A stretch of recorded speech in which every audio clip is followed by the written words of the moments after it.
நெல்லை மாவட்டம் நெல்லையப்பர் கோயில் 7ஆம் திருநாள் சுவாமி நெல்லையப்பர் வெள்ளி குதிரை வாகனத்தில், காந்திமதி அம்பாள் வெள்ளி காமதேனு வாகனத்திலும் சிறப்பு அலங்காரத்தில் எழுந்தருளி திருவீதி உலா நடைபெற்றது. 7ஆம் திருநாளையொட்டி நடராஜ பெருமாள் சிவப்பு சாத்து திருக்கோலத்தில் பக்தர்களுக்கு காட்சியளித்து நடைபெற்ற வீதி விழாவில் ஆயிரக்கணக்கான பக்தர்கள் பங்கேற்பு. தமிழகத்தில் பிரசித்தி பெற்ற சிவ ஆலயங்களில் ஒன்றான திருநெல்வேலி மாவட்டம் நெல்லையப்பர் திருக்கோவிலின் ஆணி பெருந்திருவிழா கடந்த 20ஆம் தேதி கொடியேற்றத்துடன் துவங்கி சிறப்பாக நடைபெற்று வருகின்றது. திருவிழாவில் 7ஆம் திருநாளையொட்டி காலை சுவாமி நெல்லையப்பர் காந்திமதி அம்பாள் 7ஆம் திருநாள் மண்டகப்படிக்கு எழுந்தருளினர்.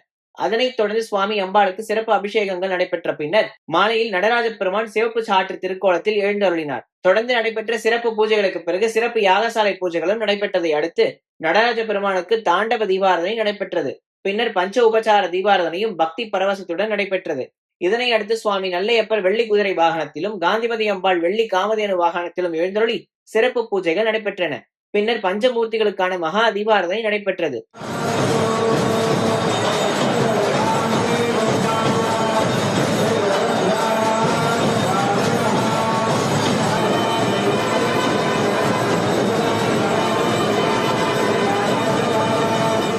தொடர்ந்து பஞ்சவாத்தியங்கள் இசைக்க சுவாமி நெல்லையப்பர் காந்திமதி அம்பாள் நடராஜ பெருமான் பஞ்சமூர்த்திகளுடன் ரத வீதிகளில் திருவீதி உலா வந்து பக்தர்களுக்கு அருள்பாலித்தனர். இந்த திருவீதி உலாவில் ஆயிரக்கணக்கான பக்தர்கள் கலந்து கொண்டு சுவாமி தரிசனம் செய்தனர்.